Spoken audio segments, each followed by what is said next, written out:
안녕하세요, 구독자 여러분. 저는 결혼 2년 차에 이혼한 직장인입니다. 참다 못해 이혼한 지 이제 딱 1년째이고, 여기 계신 인생 선배님들에게 제 사연을 들려드리고자 합니다. 결혼 사연이 파탄에 이르게 된 건 한 가지 이유만은 아니었습니다. 그 중에서 제일 큰 이유는 물론 남편 놈이겠죠? 결혼해서 우리 가정을 잘 꾸려갈 생각은 안 하고 저를 통해 대리 효도는 물론 자기네 집 식구 부양 책임을 모조리 떠넘기려고 한 그 인간 때문에 결혼 생활 때려치웠네요. 어찌 보면 남편과 그 가족들 때문에 결혼이 파탄지경에 이른 셈입니다. 일단 저에 대해 말씀드리면 결혼할 때 친정 부모님이 현금 2억 주셨어요. 그 돈과 제가 모은 돈 보태서 지금 사는 집을 대출 껴 마련했고 이 집에서 신혼 살림을 시작했습니다. 친정 부모님은 두 분 다 연금 나오시고 노후 걱정 없으세요.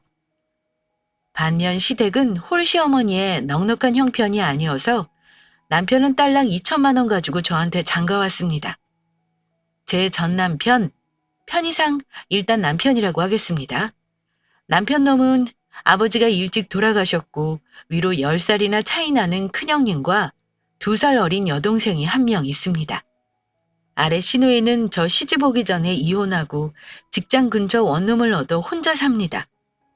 남편이 큰 아주버님과 나이차가 많이 나다 보니 어머니도 나이가 많으시고 남편은 형님을 무척 어려워하는 편이에요.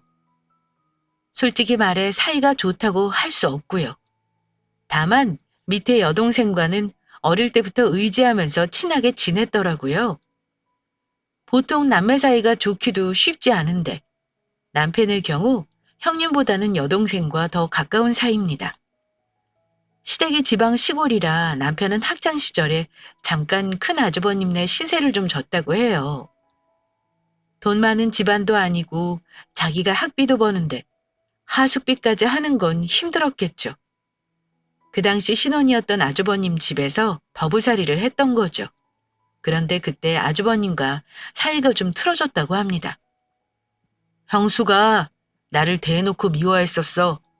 나는 형한테 얹혀 사는 게 미안해서 배고파도 밥 달라는 말을 못하고 굶은 적도 많아. 눈치 보느라고 아침에 일찍 나가서 저녁에 늦게 들어와서 잠만 잤지 뭐. 형님도 그때는 어려서 시동생이랑 같이 지내는 게 힘들었나 보네. 신혼이니 더 그랬겠지. 근데 둘이 나 때문에 하도 싸워서 도저히 졸업할 때까지 지낼 자신이 없더라. 그래서 졸업반 때는 형 집 나와서 고시원에서 생활한 거야. 동생이 고시원 살겠다는데 아주버님은 그러라고 했어?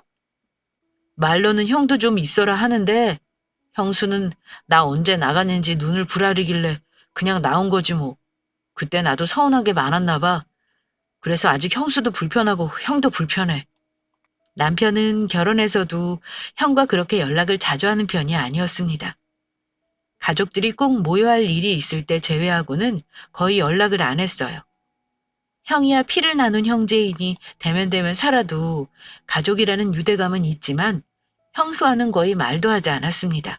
하지만 형과는 냉랭하게 지내도 자기 조카들은 또 다른 존재인가 봐요. 중학생 조카가 둘이 있는데 남편은 그 두 조카를 정말 살뜰하게 잘 챙기는 사람이었습니다. 예를 들어 아이들 생일이라든지 명절의 용돈, 방학 때 용돈 등등 삼촌으로서 참 잘 챙겨요. 그러니 조카 아이들도 삼촌을 참 좋아하고요. 연애할 때부터 자기 형님이랑은 어색해도 조카들을 엄청 예뻐한다는 건 알고 있었고, 저도 결혼하고 나서 조카 아이들 잘 챙기려고 노력했어요. 그런데 큰 아주버님 네와 여러 번 만나면서 느낀 건데요. 아주버님 내외는 동생이 조카 챙기는 걸 너무나 당연하게 생각하고 뭐 하나를 저희한테 베풀어 준 적이 없습니다. 저는 아무리 가족이라도 주고받는 걸 중요하게 생각하는 사람입니다.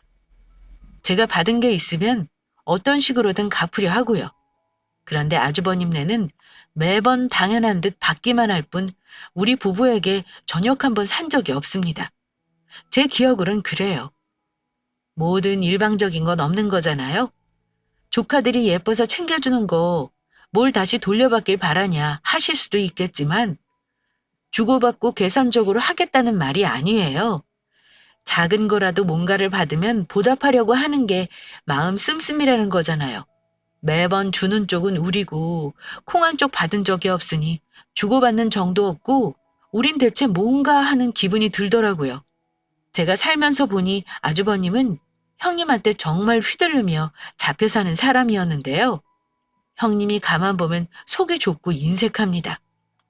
저희 부부 결혼할 때도 축의금 딸랑 30만 원 받았어요. 저희 친정에서는 언니들 둘이서 1,000만 원 돈 보태준 것과 비교하면 참 할 말이 없죠. 남편은 그런 걸로 뭐라 할 수는 없으니까요. 하지만 이해 안 가서 물어보기는 했습니다. 자기는 혹시 형님이랑 사이가 안 좋은 거야? 무슨 친구도 아니고 축의금 30이 뭐야? 우리 회사 과장님도 나한테 축의금 30 했어. 당신 잘못은 아닌데 좀 이상해서 그래. 아무리 그래도 10살이나 많은 형이 동생 결혼하는데 좀 너무하다 싶다. 난 서운하지도 않아. 예전부터 그랬는데 뭐. 아마 형은 형수 무서워서 돈 10만 원도 자기 마음대로 못 쓸걸? 형수가 그렇게 하라고 해서 했겠지 뭐. 솔직히 나는 바라지도 않았는데 오히려 30이나 해줘서 고맙네. 저는 기가 막혀서 저런 말을 한 건데 남편은 아예 형님에게 축의금 받는 거 기대도 안 했다며 고맙다는 말하는 거 보고 대충 앞으로 어찌 지내게 될지 예상은 했었어요. 아니나 다를까 결혼하고 나서 형님네와는 가족 같은 느낌이 전혀 없습니다. 시어머니가 진천에 혼자 사시는데 명절에 가서 만나면 저보다 형님이 겉도는 느낌을 많이 받았어요. 형님 말로는 처음 시집 왔을 때 시어머니가 자기를 마음에 안 들어해서 쌓인 게 많다나요? 그래서 잘하고 싶지 않다고 저한테 지나가듯 말한 적은 있습니다. 그러면서 절대 돈을 따로 쓰려고 하지 않았습니다. 형님이 되면 아무래도 베푸는 입장인데도 더치페이 하듯 칼같이 돈 계산해서 n분의 1을 하세요. 아주버님이 중장비 일을 하시는데 벌이는 괜찮은 걸로 알아요. 저도 금융계 다니지만 명품 같은 거 몇 개 없는데 형님은 만날 때마다 명품을 휘감고 다니시는 분입니다. 그런데 만나면 맨날 돈 없다는 소리를 입에 달고 사는지 이해가 안 갑니다. 사는 곳은 평택이지만 수원에 아파트도 한 채 더 있고 나름 돈 걱정 없이 산다고 들었는데 말입니다. 형님은 이 집에 시집 온 지 15년이 넘은 분이라 가끔 보면 시어머니에게도 약간 함부로 하듯 말을 하시더라고요. 특히 형님은 혹여 혼자 계신 어머니를 모시게 될까봐 노심초사하셨고 간혹 아주버님이 농담인 듯 진담인 듯 어머니에게 같이 살자는 말을 하셨습니다. 어머니, 이제 우리 집에 가서 같이 사시죠. 우리 집 넓어서 노는 방도 있는데 식구 하나 넣는다고 집 늘어날 것도 없어요. 그냥 어머님 몸만 오시면 돼요. 시골집 신경 쓸 것도 많아서 어머니 혼자 힘드시잖아요. 이거 관리를 다 어떻게 하려고 그러세요? 그럼 옆에 있는 형님은 아주버님 옆구리를 찌르시곤 했습니다. 어머니 아직 혼자 밥도 잘 드시는데 뭘.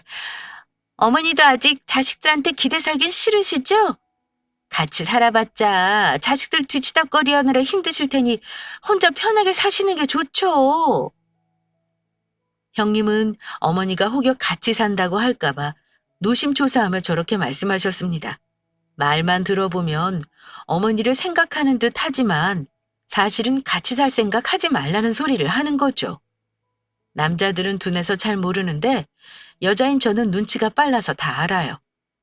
어머니는 그때만 해도 아주버님이 같이 살자는 말에 손살에 쳤습니다. 혼자가 편하시다면서요. 아주버님이 아무리 형님에게 잡혀 산다고는 하지만 그래도 이 집안 장남인데다 남편에게 듣기로는 결혼할 때부터 언젠가는 어머니를 모시고 사는 걸 조건으로 얘기했다고 했어요. 그때는 형님이 아주버님 덩치와 인물에 반해 알겠다고 했나 본데 살다 보니 그게 아니다 싶으셨던 거죠. 형님은 어떻게든 그걸 피해보고 싶으셨겠죠. 대한민국 장남이나 맏며느리들은 늘 마음속에 부모 부양에 대한 부담이 있기 마련인데요. 저는 부모 부양이 장남의 의무라고 생각하지 않습니다. 여건이 된다면 자식들이 돌아가며 모시거나 혼자 사시더라도 자식들 모두가 같이 돌봐드려야 한다고 생각해요. 시어머니도 성격이 보통 분이 아니셔서 자식에게 무작정 기대 살겠다는 분은 아니었어요. 하지만 본인 의지와 상관없이 나이 들어 아프면 자식한테 기대야 하는 때가 오더라고요. 어머니가 질병으로 아프시면서 병원을 오가야 하는 일이 많아지자 아주버님이 시어머니를 일단 본인이 모시겠다고 하더라고요. 물론 저희 집은 지리적으로 완전 반대라 멀기도 했고요. 저는 형님네서 어머니를 모시면 저라도 자주 찾아뵙고 챙겨드려야겠다 결심했어요. 같은 며느리 입장에서 시모 모시는 결심한 형님이 심란한 마음일 거 예상도 했고요. 미리 말씀드리지만 우리 아주버님 내외는 시모를 딱 1년 모시고 내쫓다시피 했습니다. 형님은 시어머니를 모시기 시작하면서 제가 몰랐던 포악한 모습을 보여주기 시작했습니다. 장남인 아주버님이 시모를 모실 수밖에 없는 상황이라는 걸 수긍은 하면서도 어떻게든 피해보려고 아랫동서인 저를 괴롭히기 시작했어요. 괴롭히기만 한 게 아니라 구워 삶기도 하고 안 되면 엄포도 놓고 그랬죠. 형님은 시어머니 모시면서 저한테 하루 걸러 하루 꼴로 전화를 해서는 저한테 하소연했습니다. 동서, 계속 이렇게 우리가 모시고 살 수는 없어. 장남한 자식이야? 결혼한 지 얼마 안 된 동서한테 내가 이런 말하는 거 미안하긴 한데 나는 결혼한 지 15년이 넘는 사람이야. 동서는 모르겠지만 우리 어머니 몇 년 전만 해도 대단했다? 지금은 아파서 풀 죽은 거야. 나한테 얼마나 시집살이 시키셨는 줄 알아? 이렇게 계속 사느니 이혼하는 게 낫겠어. 이혼해서 애들 다 두고 나만 나가서 살아버릴까 봐. 내가 어머니 모시는 게 그렇게 싫다 했는데 고생 좀 해보라지? 이런 전화를 수십 통은 받았을 겁니다. 듣기 좋은 꽃노래도 한두 번이면 질리는데 나중에는 형님 전화번호가 뜨기만 해도 가슴이 쿵쾅거릴 정도였습니다. 처음에는 적당히 맞장구 쳐드렸어요.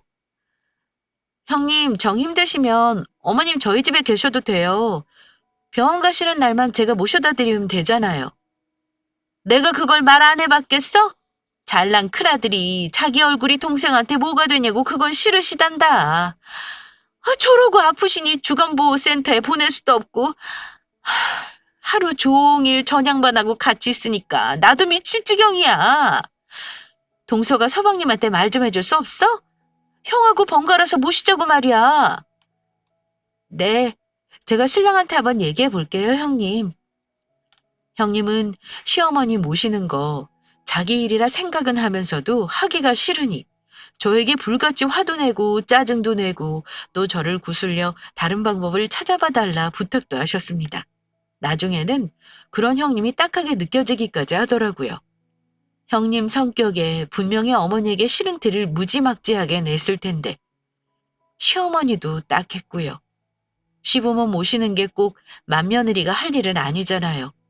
저도 아들 있는 집 둘째 딸이지만 우리 친정 부모님이 제 남동생이나 언니와 살 수 없고 두 분이 살기도 힘든 상황이 온다면 내가 모실 수도 있다고 생각하는 사람입니다. 어느 자식이든 여건이 되고 편한 사람이 모시면 되는 거라고 생각해요. 물론 친정엄마와 시어머니는 다르겠지만요. 다만 저는 결혼한 지 고작 1년 된 신혼인데 벌써부터 시어머니를 모실 각오가 안 되어 있었을 뿐입니다. 남편은 이런 갈등을 알고는 있었는데 저에게 몇 번 시어머니를 우리가 모시자는 말을 하긴 했었어요. 하지만 큰아들이 모시겠다고 큰소리친 아주버님이 혹여 자존심 상해하실까 봐 일단은 상황을 지켜보자 했고요. 또 솔직히 말하면 저도 마음의 준비가 필요하기도 했습니다. 남편은 워낙에 큰형님 내외와 사이가 냉랭하다 보니까 자기가 어머니와 형수에게 구박받고 사는 걸 못 참아 하더라고요. 어머니는 큰아들에게는 차마 말을 못하고 남편에게는 형님 때문에 힘든 걸 이래저래 고자질했던 모양이었습니다. 그러니 남편은 한시라도 빨리 어머니를 우리가 모시자고 저를 졸라댔어요. 우리 어머니 저렇게 구박받고 사시다가 아무래도 더 일찍 돌아가시겠어. 그냥 우리가 모시는 게 어때? 당신도 언젠가는 모실 생각 했다며. 당신 말대로 꼭 장남이 모시라는 법은 없는 거잖아. 그러니까 내일 당장이라도 모시고 오자. 모든 일이 순서가 있는 법인데 당신 혼자 뭐가 그리 급해? 그렇게 어머니 당장 모시고 오면 형님은 좋아하시겠지만 아주버님 입장이 뭐가 돼? 그리고 내 입장은 생각 안 해? 상황이 여의치 않는다면 내가 모실 수도 있다고 생각해. 하지만 결혼한 지 고작 우리 1년이야. 우리 둘만의 시간도 아직은 필요하고 아이 가질 생각도 해야 하는데 나도 시간이 좀 필요해. 그런 거야. 같이 살면서 생각해도 되는 거잖아. 암튼 당신이 기왕 마음 너그럽게 쓰는 김에 어머니 우리가 모시는 걸로 생각해봐. 조만간 형님 만나서 나도 얘기해 볼 테니까. 막상 남편이 어머니 모시는 문제로 저를 채근하니까 은근히 얄밉더라고요. 전혀 저에게 미안해하는 마음 없이 어머니를 모시자고 하는 거 보니까 아, 이래서 남편이 시모를 끔찍이 생각하면서 사이가 틀어지는구나 싶었습니다. 어머니를 모실 생각이 분명히 있었음에도 사람 마음이 참 웃긴 게 너무 당연한 듯 나오는 남편 보니까 짜증이 나더라고요. 어머니 모시는 문제와 별개로 남편의 태도에 짜증이 났던 겁니다. 저한테 조금은 미안해하거나 고마워해야 하는 태도로 부탁해야 하는 게 아닌가요? 그래서 제 입으로는 먼저 전적으로 어머니를 모시겠다 말을 하지 않고 있었습니다. 그러다가 얼마 후 시어머니가 큰 수술을 하셨는데 형님의 스트레스는 극에 달한 것 같았습니다. 병 시중은 저와 시누이도 돌아가면서 했는데 시누이와 얘기하면서 놀란 게 있었습니다.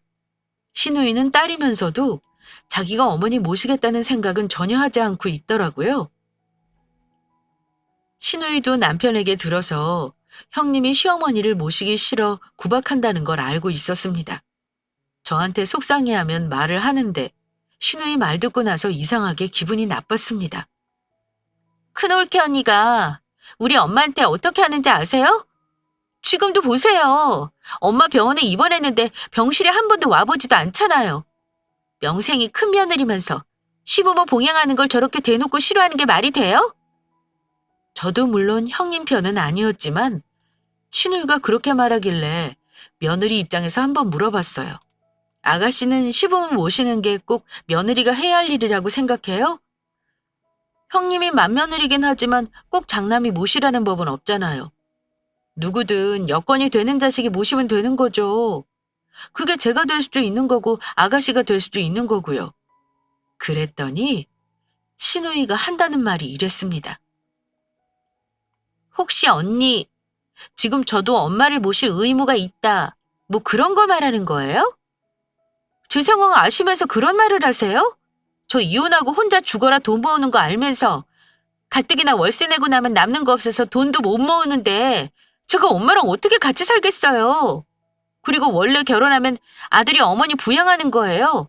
막말로 저 이혼 안 했으면 저한테 이런 소리 못 했을 거잖아요. 신우의 말 듣고서 황당했죠. 마치 제가 신우이에게 심어 봉양을 떠넘기려고 했다고 느꼈는지 저렇게 자기 방어를 하더라고요. 어쨌든 부모 부양에 대한 신우의 생각은 그때 확실히 알았습니다. 형님이 어머니에게 하는 거 보니까 어머니 건강 때문에 더는 모시라고 하면 안 될 것 같긴 했습니다.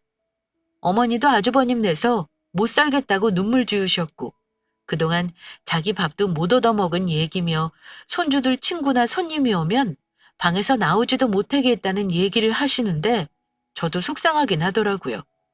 그래서 결국 남편 말대로 제가 어머니를 당분간 모시기로 하고 병원에서 퇴원하면서 저희 집으로 모시고 왔습니다. 형님이야 뭐 말할 것도 없이 좋아하셨고요. 남편이 아주버님에게는 말을 해놨는지 별다른 말은 없었습니다. 그런데 어머니를 모시고 와서 이번엔 저와 남편의 사이에 갈등이 스멀스멀 생기기 시작했습니다. 저도 단단히 각오하고 모시겠다 한 건데 시어머니를 모신다는 건 마음만큼 쉬운 것이 아니었습니다. 남편은 고마워하면서도 마치 진작에 했어야 할 일을 이제야 한다는 듯 말을 했습니다. 당신 정말 잘 생각했어. 우리 어머님이 여기서 살면 얼마나 더 사시겠냐? 저렇게 아프시다가 갑자기 안 좋아지실 수도 있는 거고 어머니 시골집도 조만간 정리할 거야. 만약에 형님이 계속 모셨으면 형이 다 가지겠다고 해도 나 아무 말도 못했을걸? 근데 우리가 모신다고 했으니까 이제는 상황이 다르지. 시골집 팔아봤자 얼마나 한다고 욕심내? 아직 어머니 멀쩡하신데 그 집을 왜 팔아? 내가 어머니 계속 모시겠다는 거 아니야. 지금은 상황이 이러니까 우리 집으로 모신 거지만 자식들이 셋이나 있는데 누구 한 명한테만 부담 주는 건 아니지. 그래서 이번에는 내가 형님 대신 모시겠다고 한 거야. 그러니까 당신도 중간에서 똑바로 처시네. 마냥 우리 일로 생각하지 말라는 거야. 그 전에 형님한테 꼬박 한 달에 50만 원씩 보태드린 거 이제는 우리한테 달라고 당신 말씀드렸지? 아가씨도 형님네한테 월 20씩 보냈다며. 이젠 나한테 보내달라고 해. 저는 그동안 시어머니 부양비를 형님에게 쭉 보내고 있었고 시누이도 적은 돈이나마 붙였다고 알고 있어서 남편에게 말했습니다. 그랬더니 남편이 이러는 겁니다. 뭐? 아이, 그걸 형한테 어떻게 말해? 형은 애도 둘이나 있었고 외벌이였잖아. 근데 우리는 맞벌이에 애도 없는데 형네보다는 돈 드릴 일이 없는 거 아니야? 그래서 말 안 했는데. 게다가 내 동생은 자기 벌어먹고 살기도 바쁜 거 알잖아. 당신은 그런 문제도 정확히 안 하고 무작정 어머니 모시고 온 거야? 대체 그럼 어머니 병원비랑 식비는 다 어쩔 건데? 어머니가 드시면 얼마나 드신다고 그래. 병원비야 이제 목돈 들어갈 건 다 들어갔잖아. 매달 약값이랑 진료비만 내면 되는 걸 무슨 큰돈이 든다고 그래? 이렇게 안일하게 말하는 거 보고 너무 열이 받더라고요. 어머니가 그 흔한 보험 하나 안 들어 놓으셔서 자식들 생돈 다 들어간 건 기억이 안 나는 모양이었습니다. 돈 관리 내가 하니까 당신은 사정이 어찌 돌아가는지를 모르나 보다. 그동안 어머니 병원비 아주버님 내서 다 부담하신 거 아니야. 우리도 돈 냈어. 아가씨는 돈 없다고 무조건 열애였잖아. 근데 어머니 모시는 것도 우리가 하고 경제적인 것도 다 부담하자고? 이건 아니지.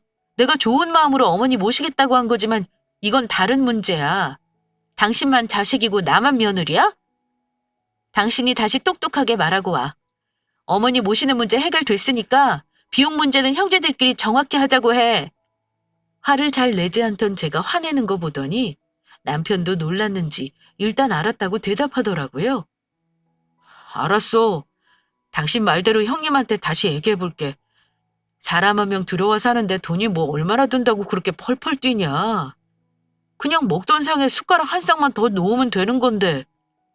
이러면서 뭣도 모르는 철없는 소리를 하는데 속이 답답해서 한 대 치고 싶더라고요. 시어머니는 저를 힘들게 하거나 성격이 고약하신 분은 아니에요. 형님 말 들어보면 저 시집 오기 전에는 장난 아니게 형님 시집살이 시키셨다고 하는데 그 정도는 아니었습니다. 물론 같이 살면서 불편한 건 있죠. 하지만 지금은 본인 몸이 아프시니까 만사가 귀찮고 짜증을 내시는 거지 저를 고의로 시집살이 시키는 건 아니었습니다. 나이 들어 자식들한테 핑퐁 당하는 게 안쓰럽기도 했고요. 안쓰러움에 어머니를 모시고 오긴 했지만 한두 달 같이 살아보니까 어머니가 왜 보통분이 아니라고 했는지 알긴 하겠더라고요. 어머니는 말로 다 공을 깎아먹는 분이더라고요. 가령 제가 저녁을 차려드리면 말 한마디라도 고맙다, 잘 먹겠다 라든가 그게 어려우면 하다못해 반찬 칭찬 한마디라도 할 수 있는 거잖아요. 그게 어려우면 차라리 아무 말을 하지 말던가요. 꼭 얄밉게 한마디를 하시는 게 툭툭 던지는 말이 저도 듣기 좋지는 않았습니다. 예, 나는 이 반찬은 영 싫다. 너는 왜 전부 내가 안 먹는 것만 잔뜩 해놨냐? 당최 싱거워서 먹을 수가 없구나. 어머니, 짜게 드시면 안 돼요. 가급적 야채도 쪄서 드셔야 하고요. 아유, 모르겠다. 이렇게 먹을 거면 차라리 안 먹는 게 낫지. 너나 많이 먹어라. 애가 반찬 투정하는 것도 아니고 나름 어머니 건강 생각해서 신경 써서 차리면 저런 식으로 은근히 속을 뒤집어 놓고 들어가 버리십니다. 그럼 남편은 집에 와서 어머니한테 저녁 드셨냐고 물어요. 어머니가 안 먹었다고 얘기하면 남편이 어찌하겠어요? 저를 나무랍니다. 돈 아끼지 말고 어머님 맛있는 거 해드리라고요. 그런 게 은근히 짜증나더라고요. 어쨌든 제 입장에서 결혼 초반에 시어머니를 모시겠다고 한 건 나름 큰 결심이었습니다. 그런데 자발적으로 시어머니를 모시겠다 했지만 결국 이혼을 선택한 건 왜였냐면요. 어머니를 모시고 나서부터 저를 부당하게 대하는 남편과 못된 형님, 그리고 뻔뻔한 시누이 때문이었습니다. 시어머니 모시는 것도 힘들긴 했어요. 그래도 주변 가족들이 제가 형님에게 한 거에 반만이라도 생각해 줬다면 불만 없었을 겁니다. 그런데 이 집구석 사람들은 사람을 짐짝 던져놓듯이 저한테 던져놓고는 나 몰라라 하는 건 기본이었습니다. 게다가 더 어이없는 건 남편의 태도였습니다. 내 엄마가 아니라 자기 엄마 모시는 거잖아요? 멀쩡한 사람도 아니고 아픈 노모라 잔일이 무척이나 많습니다. 하지만 남편은 전혀 저를 도와주지 않았어요. 똑같이 맞벌이 하는데 저는 할 일이 2배가 아닌 3배가 늘었는데 남편은 퇴근해서는 예전과 다를 바 없이 씻고 밥 처먹고 설거지 안 하고 게임하다가 엄마 방 잠깐 들여다보고 잡니다. 제가 자발적으로 어머니 모신다고 했다지만 모든 걸 제가 감당하겠다는 뜻은 아니었어요. 하루 이틀도 아니고 어머니가 계셔서 남편에게 큰 소리도 못 내니까 저 혼자 속이 타들어가더라고요. 말은 또 어찌나 뻔지르르하게 하는지 저한테 이럽니다. 당신처럼 착한 며느리는 대한민국에 없을걸? 내가 잘할 테니까 당신이 조금만 고생해. 나도 도와주고 싶은데 요즘 회사가 바빠서 야근이 많네. 당신 그렇게 말만 하지 말고 나 힘들어 죽겠으니까 제발 당신 쫓아다니며 치우게만 하지 말아줘. 정말 당신 너무하는 것 같아. 내가 집에 있는 사람도 아니고 퇴근해서 오면 청소하는 거 너무 힘들어. 어머니 지금 아무것도 못 하시는데 당신 치닥거리까지 하려니까 나도 사람이라 짜증이 난다. 먹던 상에 숟가락 하나만 더 넣으면 되는 거라며 쉽게 생각할 때부터 알아봤어야 했는데 말입니다. 지금 생각하니까 저를 착한 며느리병에 걸리게 남편이 조종한 게 아닌가 문득 생각도 듭니다. 어쨌든 제가 계속 남편의 사정을 이해하려 하고 어머니를 모시며 하자는 대로 하니까 호구처럼 생각하고 저를 구슬렸던 것 같기도 해요. 자기 마음대로 저를 조종하기 위해서 말입니다.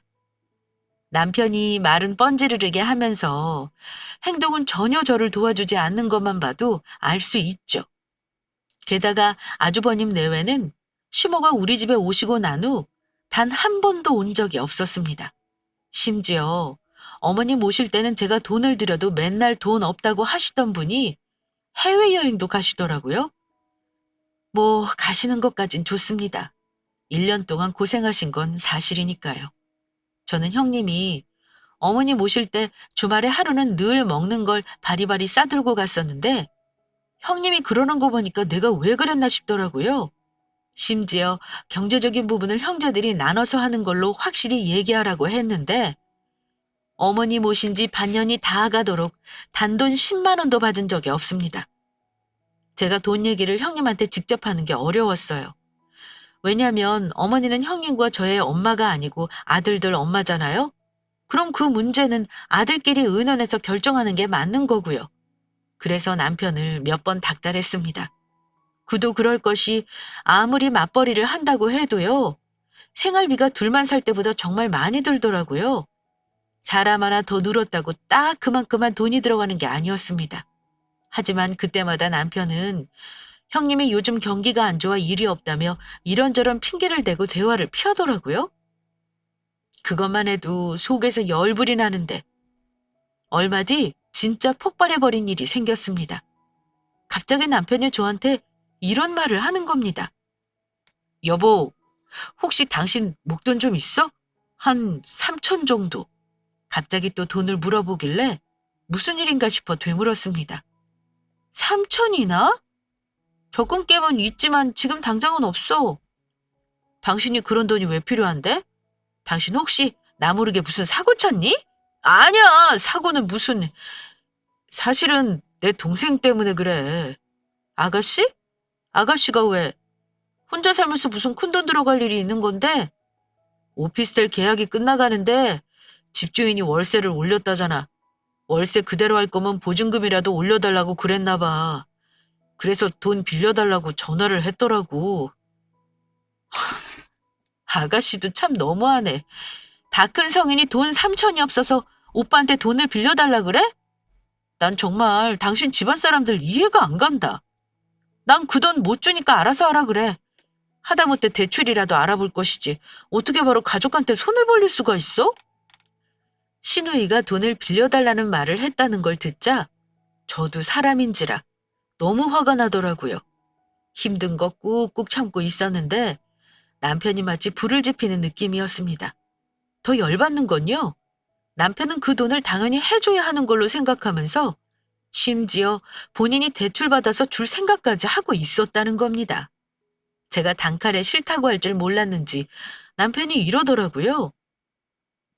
가족끼리 이런 거 안 도와주면 내 동생이 누구한테 도와달라고 하겠냐? 당신 적금 깨는 거 힘들면 내가 대출이라도 받을게. 나중에 적금 만기되면 나한테 줘.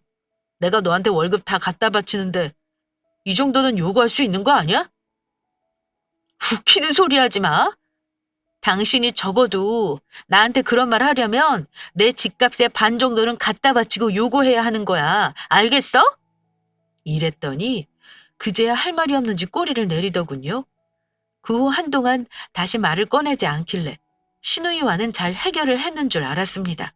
그런데 어머니 병원에 모시고 갔다 오느라 오후에 반차를 쓴 날 정말 어이없는 일이 일어났습니다. 어머니 간식까지 챙겨드리고 집 청소에 반찬까지 만들고 한숨 돌리나 싶었는데 남편이 말도 없이 신우이를 데리고 집에 왔더라고요. 그때부터 뭔가 느낌이 불길했습니다. 그런데 다짜고짜 집에 온 신우이는 저한테 눈인사만 대충 하고는 우리 집 안방문을 예의 없이 휙 하고 열더니 이러더라고요. 이제 나 오면 엄마랑 나랑 이 방 쓰면 되겠다, 오빠. 엄마랑 혼자 문간방 쓰는 거 마음 아팠는데 나 오는 김에 옮기면 좋잖아? 신우이 말 듣고 대체 뭔 일인가 싶어 물었습니다. 아가씨, 우리 집에 오겠다뇨? 안방을 쓴다는 건 대체 뭔데요? 지금 나 모르게 둘이 뭘 얘기한 거예요? 그랬더니 남편이 사람 좋게 허허 웃으며 이지랄을 하네요. 여보, 사실은 내가 미리 말하려고 했는데 이렇게 됐어. 내 동생 그냥 우리 집에 당분간만 같이 살자. 아무래도 그 돈 당신이 안 주면 방법이 없는데 어떡해. 동생이 또 빚을 낼 수는 없잖아. 그럼 돈 모으기 힘들어서 안 돼. 내 생각에 딱 2년 정도면 목돈 모아서 나갈 수 있지 싶어. 내 동생 오면 어머니도 좋으실 테고 당신도 좀 편하지 않겠어? 남편이 이런 개소리를 하는데 옆에서 신우이가 한다는 말이 언니, 근데 나 들어오면 어차피 언니가 방이 있는 가구 다 빼야 하니까 도배만 새로 해주면 안 돼요? 그래도 쓰던 방이라 좀 찝찝해서 그래요. 내가 엄마랑 둘이 넓은 방 쓸게요. 두 남매가 김칫국 들이키는 소리를 듣자 하니 머리가 지끈거리더라고요. 이 집구석은 정말 이상하구나. 남편 놈도 그렇고 아주버님도 그렇고 시누이까지 나를 호구로 아는구나 싶었습니다. 둘 다 누구 맘대로 내 집 들어와서 안방을 쓴대? 당신은 내가 호구로 보여? 이러다가 나중에는 내 집까지 내놓으라 하겠다? 아가씨, 대체 몇 살이에요? 나이 30 다 돼가면서 결혼한 오빠한테 이렇게 기대서 살 생각을 하냐고요. 당장 나가세요. 언니, 오빠가 허락한 건데 왜 토를 달고 그래요? 내가 영원히 이 집에 눌러 살겠다는 것도 아니고 딱 2년 동안만 돈 모으겠다는 건데 도저히 월세 내면서 돈을 못 모으겠어서 그래요. 아가씨, 그럼 하나만 물어볼게요. 내 집에 들어와서 생활비는 낼 거예요? 얼마 낼 건데요? 제가 생활비 얼마 낼 거냐 물어보니 갑자기 멈칫하더라고요. 그게 뭐겠어요. 신우이는 내 집에 들어와서 먹는 거며 관리비며 아껴서 돈을 아낄 심산이었던 겁니다. 그때 남편이 끼어들어 제 어깨를 잡고 이러더라고요. 자, 그만들래. 여보, 내가 미리 말 못한 건 미안해. 다음 주에 짐 빼기 전에는 얘기하려고 했어. 근데 동생이 안방 가구 사이즈 재봐야 한다고 오늘 와야겠다 그러잖아. 여보 미안해. 당신 그동안 어머니 모시느라 애쓴 거 내가 다 알아. 그러니까 한 번만 봐줘. 쫓아내진 않을 거지? 우리 마누라 세상에서 제일 착한 거 내가 안다니까.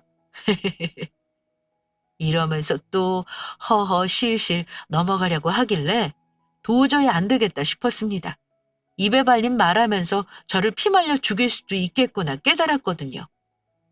내가 착하다고? 웃기는 소리 하지 마. 당신 말은 그렇게 하면서 사람 은근히 말려 죽이는 재주가 있는 사람이야? 왜 내가 지금에서야 그걸 알았을까? 내가 착하게 대해주니까 호구인 줄 아네? 어머니는 그렇다 쳐. 내가 안쓰러워 모신다고 한 거니까 그건 내가 힘들어도 할 말이 없어. 근데 지금 이 말도 안 되는 경우는 대체 뭐니? 죽었다 깨나도 아가씨까지 책임 못 지니까 그렇게 안쓰러우면 당신이 밖에서 방 얻어주던지 둘이 같이 나가 살던지 해. 아니지? 그냥 전부 내 집에서 나가. 이 집 내 집인데 내가 뭐하러 이 지랄을 해야 하지? 당신 왜 그래? 딱 2년인데 그것도 안 된다는 거야? 1년이고 2년이고 다 싫어! 당신한테도 질리고 당신 가족들한테도 정말 질린다. 우리 이제 그만하자. 당신하고 결혼 생활 때려치울래. 다 싫으니까 전부 데리고 당신이 나가서 살아. 그랬더니 옆에 있던 아가씨는 언니가 이럴 줄은 몰랐네요. 큰 올케 언니도 그러더니 언니도 다를 게 없네. 이러면서 제 속을 한 번 더 뒤집었고요. 아가씨는 어머니 딸 아니에요? 여기다 맡겨놓고 몇 번이나 왔다고 그런 말을 해요? 그렇게 걱정되면 아가씨가 모시고 당장 내 집에서 나가요. 지금 집 가지고 협박하는 거예요? 나가라면 누가 못 나갈 줄 알고? 좋아요. 오빠랑 이혼하면 언니만 이혼에 딱지 붙고 손해줘. 어디 맘대로 해보세요. 올케는 배짱을 부리며 어머니 방으로 가더니 옷을 입혀 나오더라고요. 진짜 나가려고 하면 제가 붙잡을 줄 알았나 봐요. 저는 나가려는 올케 손에 어머니 가방까지 들려줬습니다. 그랬더니 기가 막혀하며 남편을 한번 쳐다보더니 제 발로 나가긴 하더라고요. 남편은 안절부절 못하고 서 있더니 동생이 나가자 쫓아나가더라고요. 뭐 시누이 집으로 갔겠죠. 힘 안 쓰고 3명을 그렇게 쫓아냈습니다. 저 그 길로 현관문 비밀번호 바꿔버렸습니다. 남편은 신우랑 어머니가 저 때문에 화가 많이 났다면서 저더러 모시고 오라는 개소리를 하며 연락을 해왔더라고요. 그래서 제가 그랬습니다. 집에 들어올 생각하지 말고 거기서 기다려. 내가 이혼 소장 날려줄 테니까. 합의 이혼할래? 아니면 위자료 얹어서 소송당해볼래? 제가 이혼하겠다는 게 장난이 아니라는 거 알자 저한테 미안하다면서 빌더라고요. 여보, 내가 정말 미안해. 당신이 싫다면 그냥 동생 알아서 살라고 할게. 없었던 일로 하자, 어? 없었던 일이 되겠니? 이미 나는 마음 돌아섰으니까 이혼 서류 갈 때까지 연락하지 마. 며칠 동안 연락을 안 받았더니 하루는 회사 근처까지 찾아와서 울면서 이혼만은 안 된다 했지만 저는 우는 남편에게 정식으로 합의 이혼서 내밀었습니다. 조용히 갈라서 주지 않으면 골치 아프게 해주겠다고요. 며칠 동안 시간 줄 테니 서명해서 달라고 하고 저는 자리에서 일어나 나와버렸습니다. 제가 짧은 결혼 기간 동안 모은 돈 정확히 계산한 거 보내고 이혼 절차를 문자 보냈더니 답이 없다가 결국 일주일이 지나 저에게 도장 찍은 이혼 서류를 줬습니다. 돈 들여가며 이혼하는 것보단 낫겠다 생각한 거겠죠? 아이가 없었던 저희는 숙려 기간도 짧았어요. 결국 저희는 합의 이혼으로 짧은 결혼 생활을 끝냈습니다. 남편과 모은 돈은 각자 정확히 계산해서 정리했어요. 제가 어머니를 모시며 드린 생활비 계산하니까 1,000만 원이 넘게 썼길래 그건 돌려받았습니다. 아픈 어머니 그렇게 보낸 건 저도 마음이 안 좋아요. 하지만 저만 생각하기로 했습니다. 내 엄마도 아니고 그 집 엄마인데 그 집 자식들이 알아서 하는 게 맞죠? 착한 며느리병 그만하려고요. 그렇게 초고속으로 이혼한 게 작년이고요. 지금은 신혼집에서 혼자 살고 있네요. 친정엄마가 혼자 있는 저 걱정된다며 올라와 계시기도 했지만 다행히 이혼하고 전 남편 놈이 찾아오는 일은 없습니다. 결국 시모는 아주버님대로 들어갔다고 듣긴 했어요. 전 남편 놈은 신우이랑 살든지 어쩌든지 하겠죠? 그 인간 궁금하지도 않습니다. 제가 한 번 더 결혼을 한다면 시어머니를 모시겠다는 객기는 다시는 안 부리려고요. 이혼으로 제가 얻은 교훈입니다. 제 이혼 사연은 여기까지고요. 제 발등 찍고 사서 고생한 바보라 욕하지 마시고 그냥 재미있게 들어주셨으면 합니다. 며느리 여러분, 절대 시어머니 모시겠다는 말 함부로 하지 마세요. 착한 척 한다고 주변에서 아무도 알아주지 않습니다. 오히려 이용만 당하죠. 긴 사연 들어주셔서 감사합니다.